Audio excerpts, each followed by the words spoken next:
Para cambiar las cosas, dijo Andrés Manuel López Obrador poco antes de las últimas elecciones, solo hay dos opciones: la lucha armada o la vía electoral. Yo creo, continuó, que es posible transformar México de manera pacífica y, por lo tanto, aunque las cartas estén echadas, yo me lanzo a la batalla electoral. No es una contradicción, es simplemente que no tengo elección. A veces es un camino más difícil que la vía armada, porque se choca contra el Estado, un Estado antidemocrático y autoritario. No me hago ilusiones, ya fui víctima de fraude electoral, pero no he perdido la esperanza. López Obrador ganó después las elecciones. Hoy es presidente de México. Bienvenidas a Fora Apache.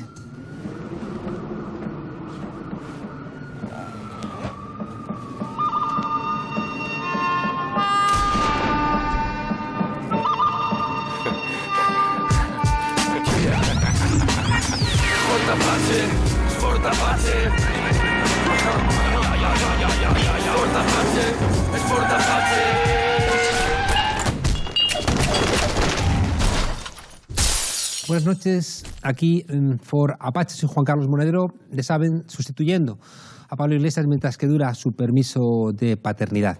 Vamos a empezar presentando a nuestros invitados de esta noche.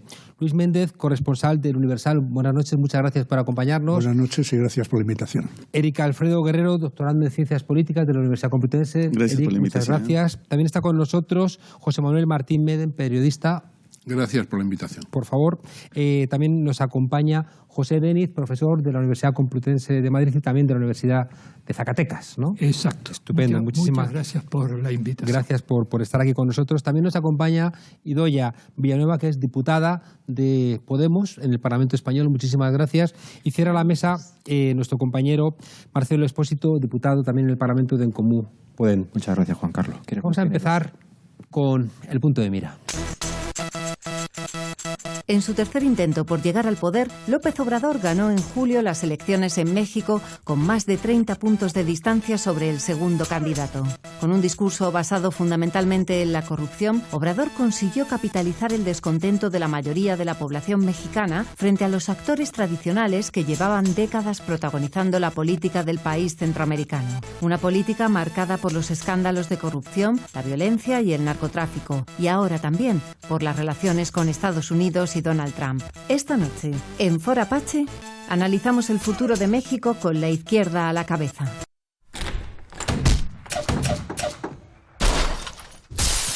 América Latina que regresa al punto de mira de la geopolítica con este cambio de ciclo y México como un país donde también parece que las agujas del reloj van de nuevo, ¿no?, en la dirección contraria a la que marca ahora el conjunto del continente. Decía López Obrador: confieso que tengo una ambición legítima, quiero pasar a la historia como un buen presidente de México. Quiero preguntaros, en la regla de un minuto, con la máxima concreción posible, que me preguntéis, López Obrador, ¿tiene el gobierno o tiene el poder? Empezamos contigo, Luis Méndez.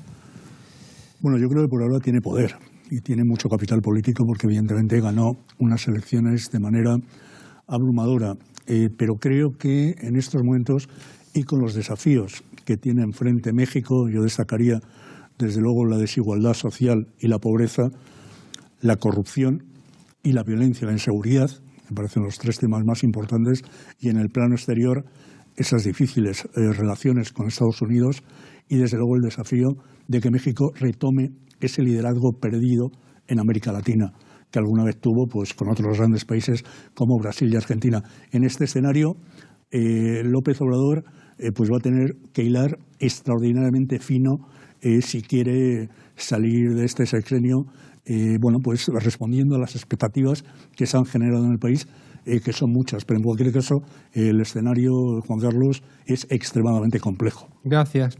Eric, tu minuto. Si pensamos que México es un sistema presidencial que ha ido evolucionando de un presidencialismo que concentraba enormes poderes metaconstitucionales y otras prácticas, ahora a un presidencialismo que tiene más resortes democráticos, a un presidencialismo que ha dejado como de centrar tantas funciones y tantas decisiones, digamos que hay un López Obrador en una frontera en donde hay distintos niveles de poder, no concentra todo, y diferentes niveles de gobierno que sí puede manejar más que otras. Entonces es un López Obrador que llega al gobierno en donde ya no se encuentra ese presidente todopoderoso, sí muy activo, muy proactivo López Obrador, pero en donde ahora enfrenta una disgregación de el poder y de los niveles de gobierno. Gracias. Me parece que Andrés Manuel López Obrador de momento tiene la presidencia, y en México el presidente siempre ha tenido mucho poder. Yo creo que la incógnita es saber qué van a hacer con un presidente distinto, con un presidente diferente, los 4 grandes poderes fácticos que hasta ahora o han negociado o se han sometido a la presidencia, que son los empresarios, el ejército, los medios de comunicación y el narcotráfico. Muchas gracias. Pepe, Denis. Prácticamente hubiera dicho lo mismo que acaba de decir José Manuel. Efectivamente, para mí, AMLO tiene por ahora el gobierno. Cómo desde el gobierno y con todas las facultades de un gobierno con un régimen presidencialista muy fuerte, muy centralizado, puede ir poco a poco adquiriendo poder. De lo contrario, puede ocurrir lo que ha ocurrido en la experiencia de esa década a la que tú hacías referencia de gobiernos progresistas en América Latina, que llegaron a los gobiernos, pero no pudieron o no supieron o lo que sea, construir poder. Este para mí es un gran desafío político, no solamente en México, sino en toda América Latina. ¿Ya? Bueno, yo creo que en un momento tan importante internacional, tan convulso, que estamos pasando a un sistema más multipolar, la correlación de fuerzas y el ganar López Obrador es muy importante en ese cambio de correlación de fuerzas y en base de intentar tener una base de una transformación, de una segunda transformación americana o de una cuarta transformación mexicana, ¿no? Un contrapeso al Brasil de Bolsonaro, a la Argentina de Macri y a Estados Unidos. Ahora bien, es una respuesta a, creo que, millones de anhelos de los mexicanos y las mexicanas que están tratando de tener un país más justo y acabar con la corrupción, pero desde luego este camino va a estar lleno de obstáculos por la herencia heredada del país y porque México es un país geoestratégico muy importante y va a tener pues muchos poderes en contra internacionales también. Muchas gracias, Idoia. Marcelo. Pues seguramente es importante pensar esquemáticamente el contraste entre las dos imágenes, los dos escenarios de López Obrador, que pierde las penúltimas elecciones en México y que gana las últimas elecciones en México. López Obrador pierde las penúltimas elecciones en México más allá de las sospechas de fraude electoral, presentándose con el perfil más bien de un tradicional, de un político que quiere regenerar, renovar el sistema de partidos desde un costado progresista. Y estamos hablando en las últimas elecciones de un López Obrador donde Morena o la coalición Juntos Haremos Historia, más bien, sintetizando mucho, han marcado unas pautas que han sido fuertemente reforzadas por incontables organizaciones de la sociedad civil que finalmente han provocado un desbordamiento de ese sistema político corrupto, de ese sistema electoral que fue el que le puso límites a López Obrador anteriormente. Entonces yo creo que la respuesta en cómo López Obrador puede tener el poder además del gobierno reside en parte en esa cuestión, cómo se va a upar sobre ese sistema, sobre ese proceso desbordante de la sociedad civil, de autonomía también de la sociedad civil, sobre el que le ha llevado finalmente al gobierno. Muchas gracias, Marcelo. Vamos entonces a abrir el debate. López Obrador tiene la propia experiencia mexicana, pero también la experiencia de lo que ha pasado en el continente latinoamericano. El primer Lula también llegó, ¿no?, con el apoyo del MST, de los movimientos sociales, pero la verdad es que pudo hacer lo que pudo hacer. Hubo redistribución de la renta, pero las posibilidades de cambiar la estructura económica se convierten en casi imposibles, ¿no? El Estado que hereda López Obrador, lo habéis planteado, ¿no?, un ejército muy problemático, una frontera norte donde está el narcotráfico, unos Estados Unidos gobernados directamente por un loco, un sistema empresarial muy vinculado también al propio gobierno, zonas del país donde no funciona directamente el Estado. Las perspectivas no son muy buenas si además añadimos que para acceder al poder López Obrador ha tenido que hacer acuerdos, ¿no?, que de alguna manera, no sé, os pregunto, le atan las manos o no sé si no es así. Luis. Sí, bueno, de hecho, el matizar antes lo que decía en mi intervención, cuando hablaba de ocupar el poder, efectivamente hablaba de esa cúspide del poder. Por supuesto que hay poderes fácticos que están ahí que van a estar desafiantes, ¿no? Y hablaba de que no hay gobierno, porque yo creo que ese gobierno no hablo solo del Ejecutivo, sino de la tarea de gobernar, que implica mucho más distintos niveles administrativos. Creo que todavía está en una fase de desarrollo, ¿no? Que ojalá llegue a buen término. Dicho esto, efectivamente, los frentes abiertos son muchos y el camino por transitar también, y está desde luego lleno de obstáculos, ¿no? Está habiendo reacomodamientos por parte del sector empresarial, que se ha mostrado mucho menos beligerante de lo que se presuponía, ¿sí? Pero desde luego también López Obrador está ahora mismo, desde mi punto de vista, en una trayectoria un poco errática. Por ejemplo, con el tema de la militarización del país, ¿no? Él prometió durante la campaña electoral que iba a pacificar el país y a desmilitarizarlo. Y bueno, precisamente estamos asistiendo a la creación muy reciente de una Guardia Nacional, pues ya tenemos la primera polémica ahí en ciernes, por la que algunos integrantes de Morena además se han distanciado del presidente. Una Guardia Nacional que en principio está inspirada en la Gendarmería francesa o en la Guardia Civil, pero que de hecho en la práctica es un cuerpo militar, cuerpo militarizado, que va a estar con un mando civil, pero va a tener una junta de jefes de Estado Mayor, tanto de la Defensa Nacional como de la Marina. Esto, pues evidentemente ha creado reservas y ha creado críticas en muchos sectores del país. La barbaridad de un país que en los últimos 2 sexenios ha sumado 250.000 asesinatos. Es que es extraordinariamente complicado porque evidentemente todos los expertos hablan de que efectivamente para enfrentar al narcotráfico tienes que utilizar a la policía, es decir, no puedes utilizar al ejército.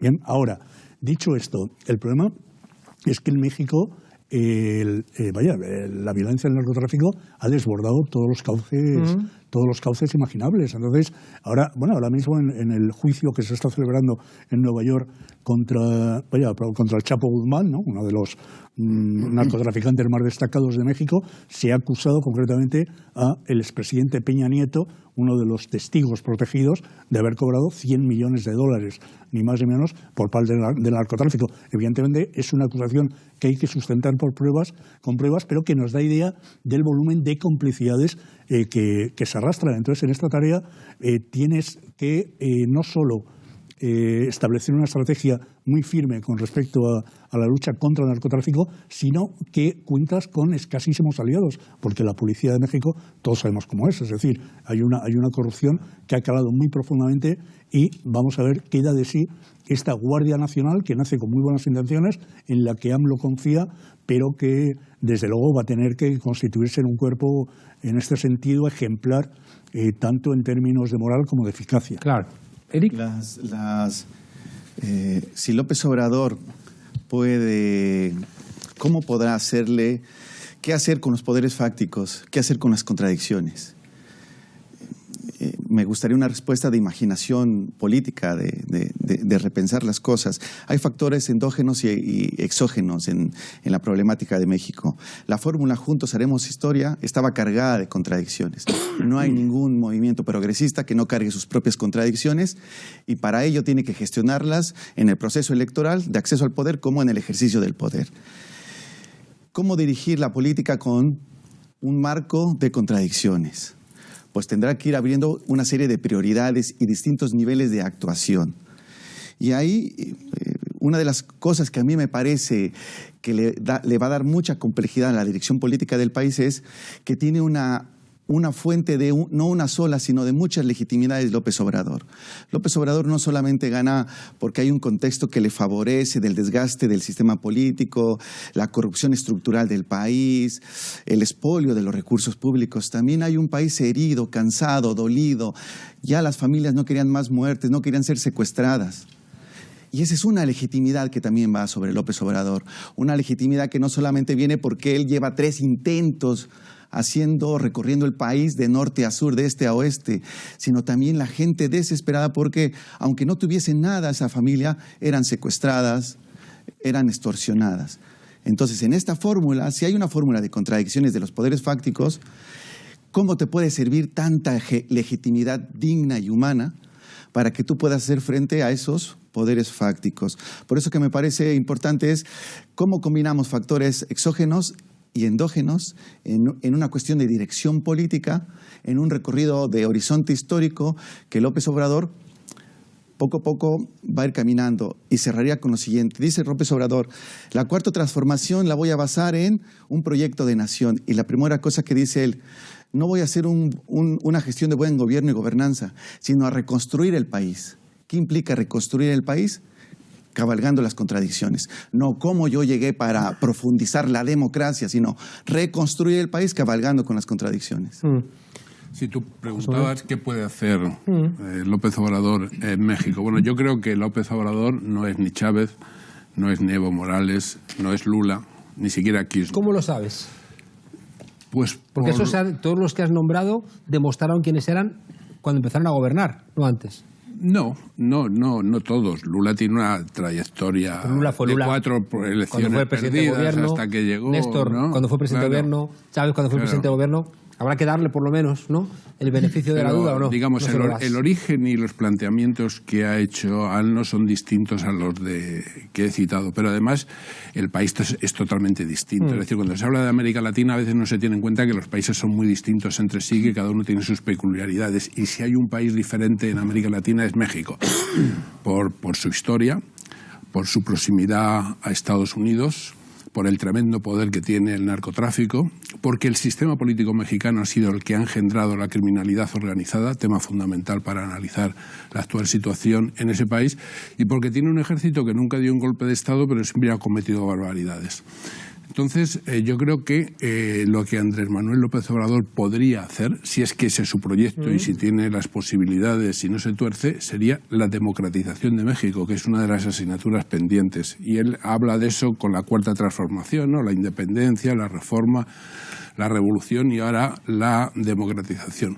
Pero tiene una situación muy difícil porque a esos 4 poderes que se pueden levantar contra él, a los que antes me refería, los medios de comunicación, los empresarios, el ejército y el narcotráfico, hay que añadir sus tremendos enemigos dentro de la izquierda, que nunca creyeron que pudiera llegar a la presidencia y que menos le han perdonado que llegue a la presidencia. Y ese va a ser un hándicap tremendo en su gestión. De toda una constelación en el mundo intelectual y político que tienen un conflicto muy grande contra López Obrador y que nunca creyeron que fuera capaz de recorrer el país y llegar a ser presidente. Y termino añadiendo lo que decía el compañero hace un momento, y es que me parece que la gran amenaza, lo que puede ser su gran equivocación, es lo primero que ha hecho, la creación de la Guardia Nacional.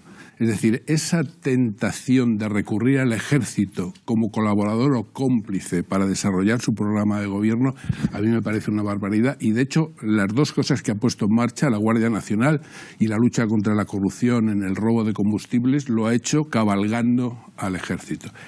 ¿Él va a ser capaz de cabalgarlo o va a ser el ejército el que va a terminar pateándolo?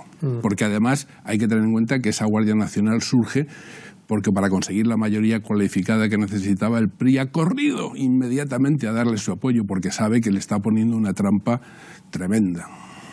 No sé si alguno queréis comentar algo al respecto. Sí. Idoia. Sí, o sea, en los escollos que hablamos que se va a encontrar, está claro que hereda un México con un grado de delincuencia enorme, con más de 5 millones de personas en grado de pobreza, con más de 100.000 víctimas de casos como Ayotzinapa o Tlalpan que están sin resolver y que habrá que hacerse cargo. Y aunque López Obrador está preocupado por hacer ese proyecto nacional, hay que ver qué grado de soberanía realmente tiene México, ¿no? Hemos visto en un periodo de transición cómo también Pérez Nieto ha cogido y ha tenido una deuda contraída con el Banco de México que es totalmente injustificable y que le deja de herencia también a Peña Nieto, y le deja de herencia a López Obrador. Vemos cómo para Canadá o para Estados Unidos México es importante en temas energéticos, en temas migratorios y va a tener que atender de esa manera. Lo que sí es cierto es que creo que es histórico que es un presidente con más de un 55% de apoyo de población, con una mayoría en las cámaras, con la Ciudad de México gobernada por la primera mujer y que, bueno, pues que esa esperanza está ahí, que lo va a tener difícil, pero que, bueno, no lleva ni 100 días de gobierno. Pepe. De acuerdo con lo que se ha dicho, yo añadiría, no en contradicción con, sino como un elemento más, cómo antes de asumir la presidencia, ANLO y su equipo participaron en el cierre de las negociaciones del TLCAN, del Tratado de Libre Comercio con Canadá y Estados Unidos. Es un hecho inédito que ambos gobiernos, el que cesaba como el gobierno que iba a entrar, compartieran todo ese proceso de cierre de tratado o de acuerdo. Ahí viene toda una discusión, no es aquí ahora a entrar en los matices, si fue un acuerdo, si fue un tratado, lo que sea, eso, llamémosle eso. Yo pienso que si eso refleja lo que va a hacer la política económica del gobierno, a mí me inquieta. Porque obviamente es fortalecer a unos grupos de poder económico que trascienden al propio México, que se articulan a nivel transnacional, inicialmente por razones jurídicas y de acuerdo con Estados Unidos y en menor medida por su propio peso relativo de Canadá. He ahí para mí un punto clave que en los próximos meses ya tendremos suficientes indicadores para saber hacia dónde se orienta. Y sobre todo cuando el hombre fuerte, por llamarlo de alguna manera, de su equipo es un empresario. Y un empresario que ha sintonizado perfectamente con estas políticas económicas de apertura externa, neoliberalizadoras o neoliberales.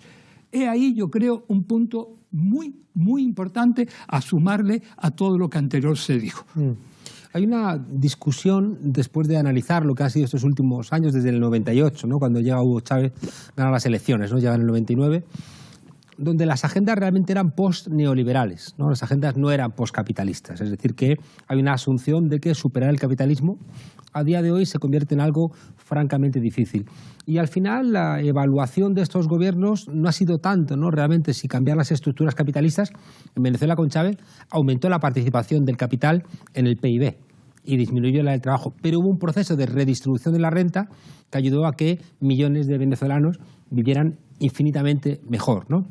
Es decir, me resulta difícil pensar que podamos exigirle a México la abolición del capitalismo en 3 semanas, como en la vida de Brian, el Frente Judaico de Liberación exige, ¿no?, a los romanos después de secuestrar a la hija del César. O sea, como incluso puede haber gente un poco más sensata que le dé 3 semanas porque 2 son pocas, ¿no? Es decir, tengo la sensación de que a lo mejor queremos pedirle, ¿no?, a López Obrador ir a México imposibles. Tenemos un equipo de arranque. Yo creo que lo que hay que pedirle es democratización política y económica en la medida en que pueda hacerlo. No hay que tener muchas esperanzas más grandes, creo.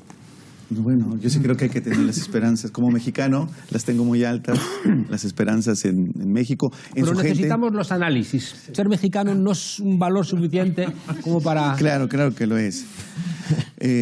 Trazar un modo de gobernar claro y preciso ahorita es muy difícil. Es un archipiélago de cosas ahí que más o menos tratas de ver cómo puedes unirlas. Pero ¿cómo revertir el neoliberalismo? El neoliberalismo también está en que los jueces y ministros salgan a querer hacer una huelga porque López Obrador les dice que se tienen que someter a la ley de austeridad y no pueden ganar esos sueldos desproporcionados al salario mínimo de la gente. Eso es revertir también el neoliberalismo. El neoliberalismo no solamente está en el TLC, en privatizar, en desregularizar, sino en cómo una clase política o una clase de gobierno, el poder ejecutivo, el poder judicial o el poder legislativo, tienen unos sueldos exorbitantes. Una grosería, una ofensa, los ministros lo que ganan respecto al pueblo. Y que salgan los jueces y los ministros a quererse poner en huelga porque López Obrador les dice no puede ganar nadie más arriba del presidente, eso es revertir también el neoliberalismo. Es trabajar sobre esa idea de que el estar en el ejercicio del poder es un patrimonio y tengo que vivir como un magnate, siendo un juez, siendo un ministro o siendo un funcionario. Eso también es revertir el neoliberalismo. ¿Y qué implica en términos de cultura política? ¿Qué en términos de modificar las instituciones? ¿Qué términos implica de correlación de fuerzas que te ayudan a eso? La pregunta entonces, las cámaras que están en su mayoría del lado de López Obrador, que tienen también una carga de legitimidad, van a poder generar correlación de fuerzas, instrumentos de gobernanza otros, modificar la gobernabilidad y hacer que, por ejemplo, los jueces los senadores han promovido una acción de inconstitucionalidad para que los jueces no les aplique la ley de austeridad. ¿A cuántas acciones de inconstitucionalidad, a cuántos amparos desde el Poder Judicial no se va a enfrentar López Obrador para crear esta reconstrucción nacional? Pues ese también es un trabajo ahora de un equipo. Yo escribí aquí una nota, es decir, si la legitimidad nos puede también dar herramientas o métodos de corrección y de perfeccionamiento en el camino, porque de entrada no hay una fórmula perfecta, pero puede la legitimidad ayudarnos a generar métodos, instrumentos de corrección en el camino. Yo creo que también hay que trabajar sobre eso y apostar que López Obrador ahorita no tiene la fórmula.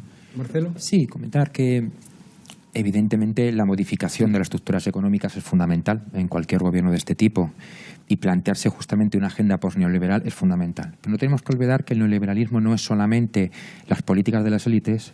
El neoliberalismo es también que sectores importantes de la sociedad civil en América Latina que se han visto reforzados, beneficiados por los procesos de redistribución en Argentina o en Brasil, le han dado la espalda a los gobiernos progresistas. Eso también es el neoliberalismo. Yo quiero decir con esto que pensar la dimensión de la economía y cómo un gobierno como el de AMLO se tiene que medir con el resto de los poderes de las élites es fundamental. Pero no dejaría de prestar atención también a la dimensión simbólica que existe en una serie de gestos que AMLO está poniendo en funcionamiento en un primer momento y que yo creo que aquí voy a hacer mucho eje con alguna de las cuestiones que sobre todo está planteando Eric por sumar al resto. Por ejemplo, una de las primeras medidas de gobierno de López Obrador, decretar una comisión de la verdad para investigar el asesinato de los estudiantes en Ayotzinapa. Y esto, perdona que te interrumpa, Marcelo, a mí me recordaba bastante a cuando Néstor Kirchner manda a descolgar el retrato de Videla, ¿no?, de la Escuela Mecánica de la Armada. Te lo voy a plantear, mira, así, como dos pares de imágenes en contraposición, ¿sí? Decreto de la Comisión de la Verdad con reconocimiento público a los padres y las madres, los familiares de los estudiantes asesinados, justo después de ser investido presidente y justo antes de ser investido presidente, participación en el recuerdo de los estudiantes del movimiento estudiantil del 68 asesinados en la Plaza de las Tres Culturas en Tlatelolco. Dos imágenes. Otras dos, una modesta, una muy humilde. Convocatoria de una consulta popular para finalmente revocar la construcción del nuevo aeropuerto en Ciudad de México, que es un proyecto de Estado que estaba siendo contestado por sectores de la sociedad civil. Y, perdona que te interrumpa, donde buena parte de los territorios los habían comprado gente del PRI y del PAN, ¿no?, para hacer ahí un gran pelotazo urbanístico.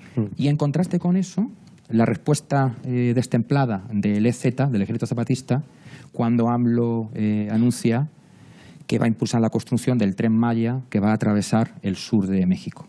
Creo que son dos pares de imágenes que, más allá de considerarlas una política de gestos, nos dan a entender que hay la construcción de un imaginario inevitable, imprescindible en el gobierno de López Obrador, que tiene que llevar justamente a pensar que el poder tiene que ver con dinámicas no solamente de relación clientelar con la sociedad civil cuando se amplían derechos o se redistribuye riqueza, sino con dinámicas, por una parte, en la que el gobierno, y esto es una quiebra yo creo muy importante en un país como México, se muestra como un gobierno que plantea una política del cuidar, del reconocer y de reparar, y un gobierno que es consciente de las contradicciones, por utilizar la expresión que ha dicho Eric, es consciente de la dificultad de cabalgar las contradicciones con una sociedad civil que está exigiendo mayor escucha, mayor grado de cooperación y, por lo tanto, también mayor respeto a su propia autonomía, al mismo tiempo que el gobierno también tiene que medirse con con los límites de las decisiones de gobierno que llevan a contradicciones como la respuesta del EZ o llevan justamente a favorecer las quejas de la sociedad civil en el caso de la suspensión del proyecto del aeropuerto. Estos gestos no son menores y yo creo que justamente la disposición que está teniendo AMLO a generar ese imaginario de cambio, esos puntos de inflexión en la relación con la sociedad civil movilizada, con la sociedad civil empoderada y las políticas de gobierno de cambio son gestos importantísimos. Esto no modifica de por sí la economía, pero creo que establece unas condiciones donde justamente vemos que es un gobierno que pensar el ejercicio del poder va más allá del manejo o de la modificación de la economía. Ahora vamos a daros la palabra, vamos a tener esa fresca mirada que nos otorga siempre el zapping. Donald Trump defendía en un mensaje a la nación la necesidad de construir la valla fronteriza, aunque no declaró el estado de emergencia, lo que le hubiera permitido utilizar fondos militares para llevar a cabo el proyecto. Estamos persuadiendo, convenciendo al gobierno de Estados Unidos de que lo mejor es el desarrollo de los países de Centroamérica, de México. Una nueva caravana de migrantes se prepara para salir de Honduras a mediados de enero y llegar a México a finales del mismo mes. Defensores de los derechos de los migrantes hablan que podrían ser 15,000 personas las que lleguen a México, cruzando nuevamente por la frontera sur, específicamente por el estado de Chiapas. Esta caravana, al igual que las otras, busca tener una mejor calidad de vida, solo que en esta ocasión la buscarán en México y no en los Estados Unidos. El presupuesto de egresos mexicano incluirá una partida de $5,000 millones para un acuerdo de inversión que prevé crear empleos en Centroamérica y el país, una iniciativa en la que también podría tomar parte Estados Unidos, según adelantó el presidente Andrés Manuel López Obrador. Todo lo que sea diálogo. Lo que no podemos es condenar a un gobierno extranjero porque es violar el principio de no intervención, de autodeterminación de los pueblos. México se abstuvo esta semana en la votación del Consejo Permanente de la Organización de Estados Americanos para desconocer al nuevo mandato del presidente venezolano Nicolás Maduro y asimismo se había negado a firmar la declaración que adoptó el Grupo de Lima, que calificó de ilegítimo al nuevo gobierno de Maduro, siendo el único de los 14 países que lo integran en hacerlo.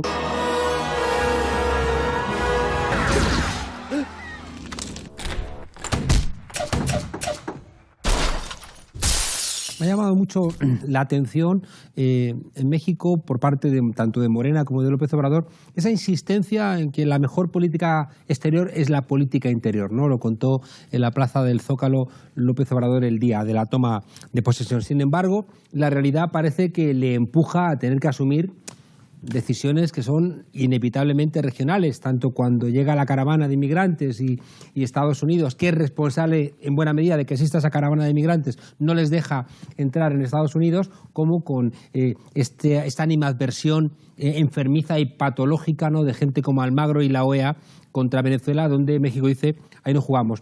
¿Va a desempeñar un papel regional México? Ese es uno de los mensajes que emanan del equipo presidencial de López Obrador, que México vuelve a América Latina y que quiere recuperar su protagonismo en América Latina, y de hecho sería muy importante que así lo hiciera y lo hiciera bien, teniendo en cuenta esa coalición de gobiernos, Argentina, Brasil, Chile, Perú, Colombia, de sometimiento a Estados Unidos, de desmantelamiento de las estructuras de integración que se pusieron en marcha en la década progresista y sobre todo de amenaza a países como Venezuela, Cuba o Nicaragua. Es decir, México, si recupera el papel que tuvo en América Latina, sería muy importante, porque México lleva prácticamente 20 años o 25 desaparecido como país, que antes fue de los hegemónicos, claro, de los 3 o 4 determinantes en el continente. En Nicaragua ha planteado una mediación, ¿no?, asumiendo que bueno, pues sí, el gobierno de Rosario y de Daniel Ortega, pues seguramente, bueno, pues es francamente mejorable en términos democráticos, ¿no? Sí, bueno, ya mandó la primera señal ahí, ¿no?, absteniéndose en el Grupo de Lima, ¿no?, con respecto a Venezuela. ¿Sí? Ahora, volvemos a lo mismo. Yo creo que López Obrador, desde luego, pienso que tiene margen de maniobra, y bueno, y con que el sexenio se salde con un país más justo, con una mayor redistribución de la riqueza y con un avance en la democratización de las instituciones, vaya, yo en lo personal creo que sería un logro por su parte, ¿no? Ahora, volvemos a lo que planteaba anteriormente, ¿no? Me parece que hay mucha política errática, es decir, no hay estrategias definidas en cuanto a los grandes desafíos que tiene el país. Entre ellos, lo que estamos hablando de la migración. ¿Sí? La actitud de México con respecto a los migrantes centroamericanos ha sido una actitud durante años muy cuestionable, tan cuestionable como la que se tenía en Estados Unidos con los migrantes mexicanos. Eso ha sido así, ¿sí?, los que venían del sur.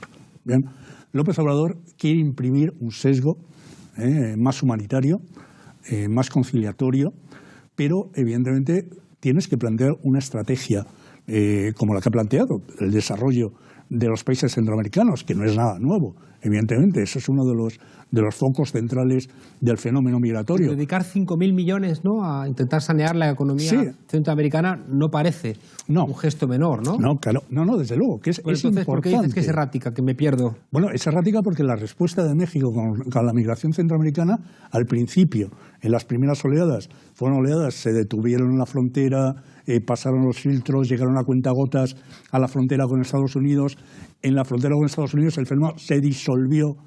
Sí, es decir, la actuación de México ahí fue más por defecto que por efecto, ¿no? Y ahora, sin embargo, la última oleada migratoria ha sido acogida y se han expedido permisos de residencia y de trabajo durante un año, ¿no? Entonces, bueno, ahí sí, hay que... Llevar un mes. Sí, no, pero hay que definir la estrategia. Pero ahí hay una parte en donde López Obrador todavía no era el jefe de gobierno. Esa primera parte de las caravanas migrantes le tocaron a Peña Nieto. Y después ya, o sea, no como presidente en toma de protesta, ¿no? Ya había ganado. Pero yo creo que hay dos niveles o dos posibilidades. México le debe mucho a Centroamérica, porque Estados Unidos casi desaparece Centroamérica. Las barbaridades en aquellos años 60, 70 y 80 con la intervención de Estados Unidos en Centroamérica fueron terribles. Y también el papel, yo recuerdo siendo en la primaria, cuando López Portillo, ¿no?, dijo que le quería declarar la guerra a Guatemala, una cosa así. Pero lo que me refiero, el gesto, el compromiso transformador de López Obrador sobre Centroamérica es un plano muy distinto a cómo va a recuperar su relación con Sudamérica. En ese plano de Brasil, de Argentina, de Venezuela, que han sufrido otros procesos a los cuales no ha podido acompañar Centroamérica. Entonces yo creo que el trabajo que está haciendo Marcelo Ebrard como el responsable de la política exterior va a ser importante con esa mirada por recuperar en dos planos, ir recuperando en dos planos su relación a México, en dos realidades distintas, con recursos políticos de una manera... Ya, pero eso cómo casa, por ejemplo, con su falta de vocación internacional. Pregunto. Porque quizá no la tiene él, pero ahora que está en la presidencia y el grupo de gente que lo rodea, sí le está haciendo ver esos elementos. México es imposible que quiera una reconstrucción nacional si no se refracta también con el mundo. Eso es imposible. Estamos de acuerdo. Y eso es un aprendizaje. Sí, no, yo creo que el papel geopolítico de la región de México es fundamental, ¿no? Peligran ahora muchas de las conquistas del siglo XXI, como ALBA, como la CELAC, como UNASUR, y el papel de México en este sentido es fundamental. Y ya indicaba antes, aunque tenga un proyecto, como decía, el proyecto Mejor Exterior es el interior, hay cosas que va a tener que abordar inevitablemente, ¿no? Hablamos de la dependencia energética, como ha puesto también en marcha ahora la nueva refinería para combatir, ¿no?, pues los costes ahora mismo energéticos que tiene México, y la migración va a ser otra indudable al cual va a tener que enfrentarse, que es inevitable, ¿no? Y yo quería plantear aquí una cosa muy concreta también, ¿no? Cómo se está haciendo un programa, cómo López Obrador hace un programa, ¿no?, de todo con el pueblo, nada sin el pueblo, y muy a redistribución de riquezas, pero ¿dónde quedan las clases medias también en México, ¿no? A las clases medias que hemos visto fracasar otros gobiernos, es qué le ofrece López Obrador a las clases medias de México, que también va a ser un punto importante. Es una pregunta importante, ¿no? Decía Cuauhtémoc Cárdenas que no le puedes dar lo mismo a los que no tienen nada que a los que tienen algo, ¿no? Eso es, ¿no? Es un punto que a medio plazo también habrá que tener encima de la mesa. Es decir, no puedes ofrecer el mismo plan al que no tiene nada que al que tiene algo, ¿no? Y en ese sentido México también creo que está dividido. José. Sí. Yo haría algunos matices de lo que se ha dicho. Yo creo que la economía, con todo lo odiosa que lo tiene, más allá que yo llevo más de 30 años dedicado a la economía, lo siento, tengo esas deformaciones, pero la base material sigue teniendo su importancia. Como verán, muy moderado en la frase. México es un país absolutamente dependiente en su base económica de Estados Unidos de América. Más del 80% de sus exportaciones van a Estados Unidos de América. Una gran parte de sus importaciones vienen de Estados Unidos de América. Una buena parte de la comida, del maíz, del pollo, de la comida diaria de la población de México, viene de Estados Unidos de América. Hay también una dependencia alimentaria terrible. Claro, digamos, no hay soberanía alimentaria. Totalmente. Seguramente que el gobierno de AMLO va a intentar dar respuesta a eso. Lo deseo inmensamente y estoy convencido que lo que haga será para bien, absolutamente. Pero no olvidemos esto. ¿Por qué? Porque las ataduras, los compromisos jurídicos, y tiene que dar imagen de responsabilidad jurídica ante los inversores extranjeros.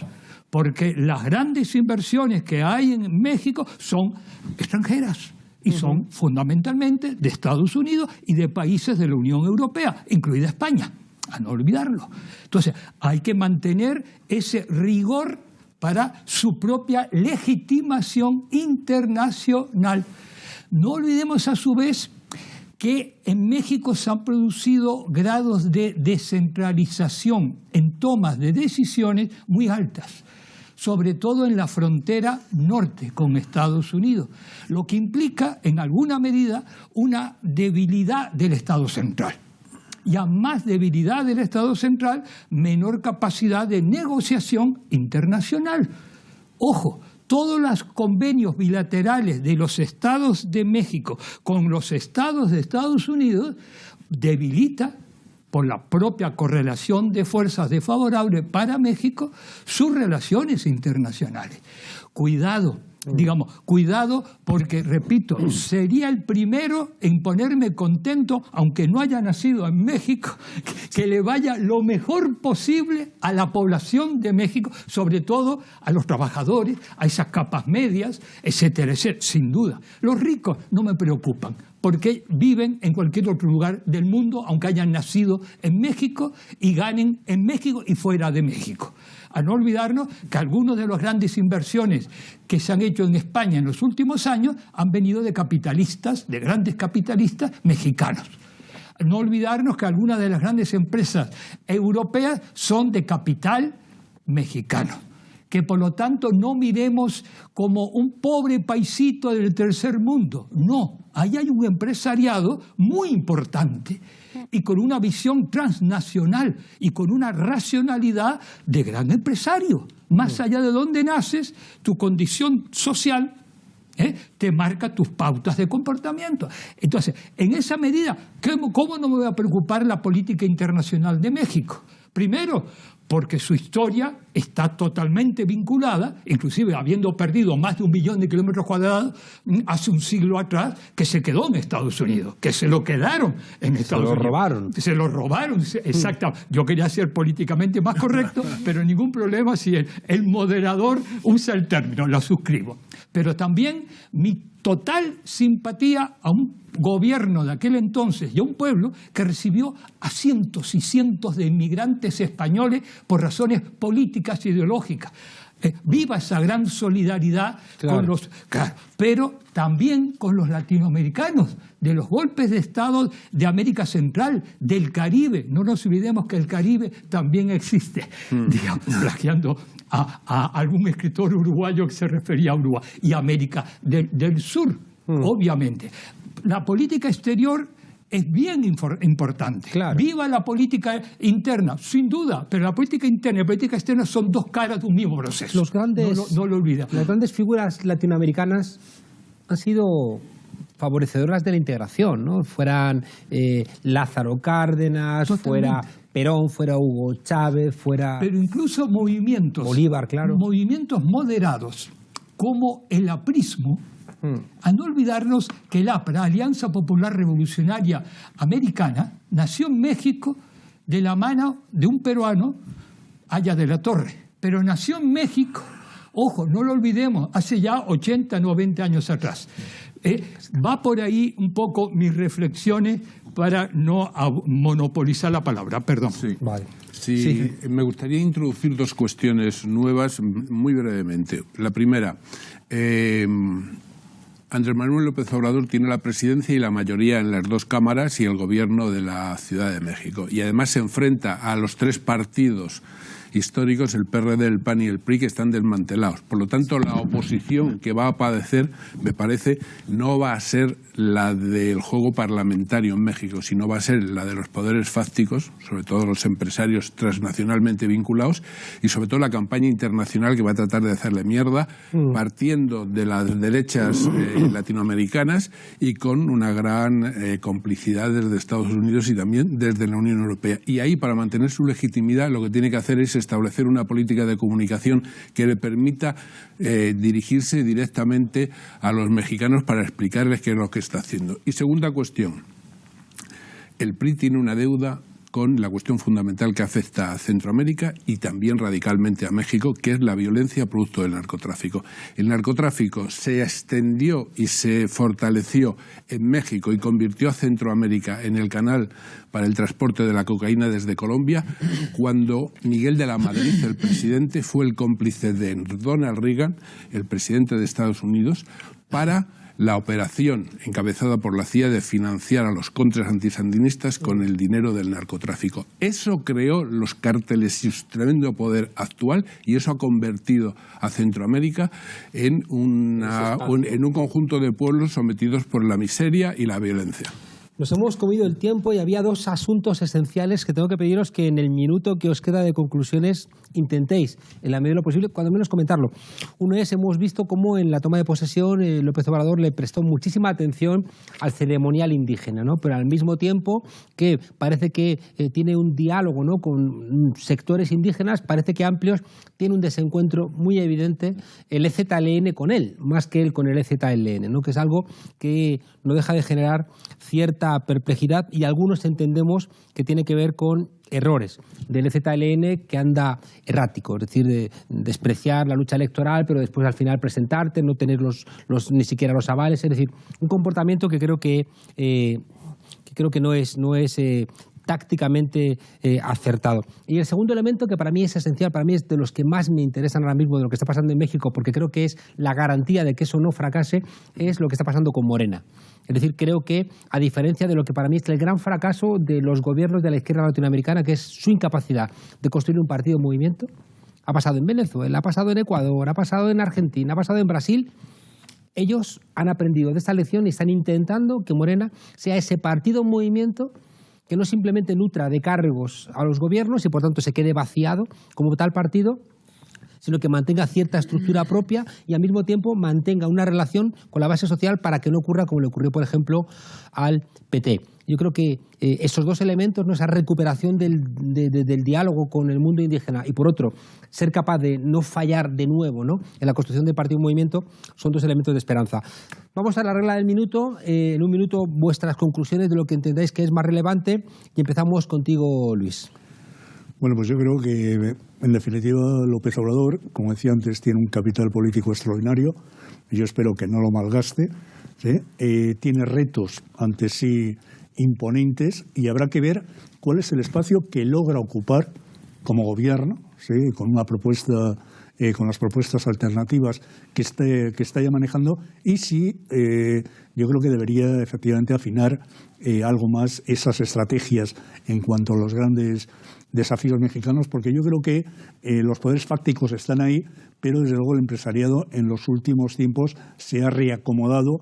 Y vaya, el empresario que cuenta, los grandes empresarios, ahora mismo están con López Obrador. En ese sentido, yo creo que también hay un consenso claro de que la lucha contra el narcotráfico debe darse sin cuartel, pero bueno, habrá que ver cuál es el instrumental que López Obrador consigue amarrar para hacer frente a estos. Muchas gracias, Luis. Eric, ¿tu minuto? Sí, lo voy a dividir en 4 de 20.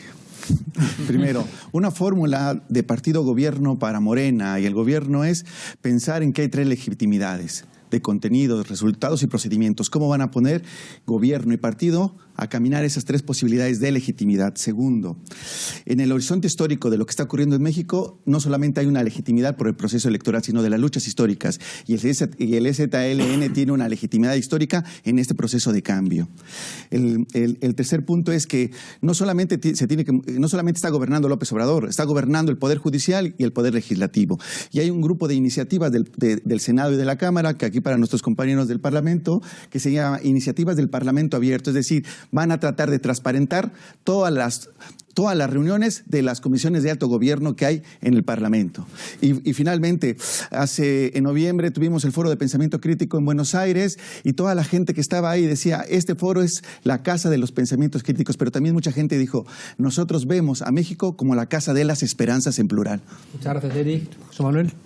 Sí, a mí me parece personalmente que para poder acompañar y confiar en que sean posibles algunos cambios democráticos bajo la presidencia de Andrés Manuel López Obrador, lo peor que se puede hacer es condenarlo de entrada porque sea un supuesto autoritario neoliberal.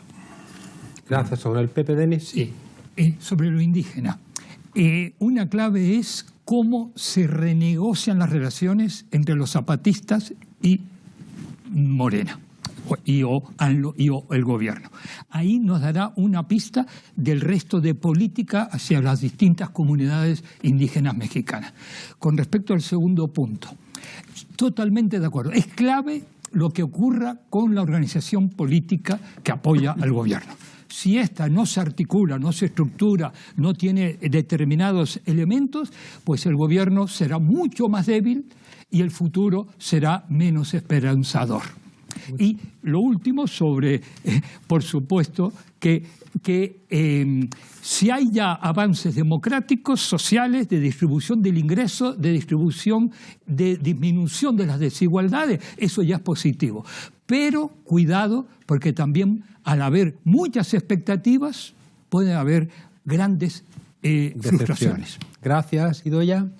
Bueno, yo creo que México puede convertirse en un referente progresista popular dentro del escenario oscuro de muchas derechas más radicales que ahora estamos viendo, que tiene por delante heridas abiertas de la situación del país, que tiene una fragilidad interna con muchos socios también de gobierno que le crearán controversias y con el propio Estado corrupto para llevar a cabo el programa de gobierno, pero que es un proceso con mucho pueblo dentro, como lo veíamos ahora y hablábamos de las poblaciones indígenas, pero el apoyo descomunal que ha tenido y que también será clave que Morena sea capaz de enganchar y de seguir ese partido movimiento para sostenerle. Muchas gracias, Idoia. Cerramos con Marcelo. Sí, la pregunta que tú has hecho por el reconocimiento de los pueblos indígenas está relacionada con la intervención que ha hecho justamente sobre la necesidad de que el gobierno del López Obrador se plantee claramente como un gobierno de políticas de justicia, reconocimiento y reparación. Los procesos de emergencia civil que en México han exigido justamente justicia, reconocimiento y reparación en los últimos años han sido muchísimos, desde el incendio de la guardería ABC en Sonora en 2009 hasta el caso de Ayotzinapa que ya hemos dicho, y han sido determinantes, entre otros, justamente para ese desbordamiento civil que ha permitido a López Obrador llegar al gobierno desbordando los límites del sistema corrupto de partidos. Pero lo último que quiero decir, eso me parece determinante, pero con respecto a la cuestión internacional, evidentemente que no estamos en una coyuntura en la que el conjunto de los gobiernos progresistas latinoamericanos pueden ahora proteger a México como pararon el golpe de Estado en Ecuador. Pero es fundamental y es una tarea para nosotros. México nos interpela para que construyamos una internacional democrática en el seno de la crisis global de la democracia. Eso nos interpela fuertemente a nosotros como movimiento de cambio en nuestro país y en otros países para justamente crear las condiciones en que se pueda crear un eje de democratización radical en el seno de la crisis que contrapese efectivamente la emergencia del eje de las nuevas derechas radicales, que es un eje autoritario. Muchísimas gracias a los seis, muchas gracias a ustedes.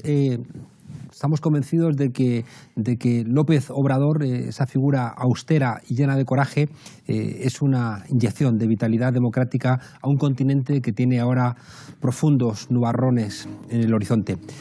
Nos vemos la semana que viene. Muchas gracias.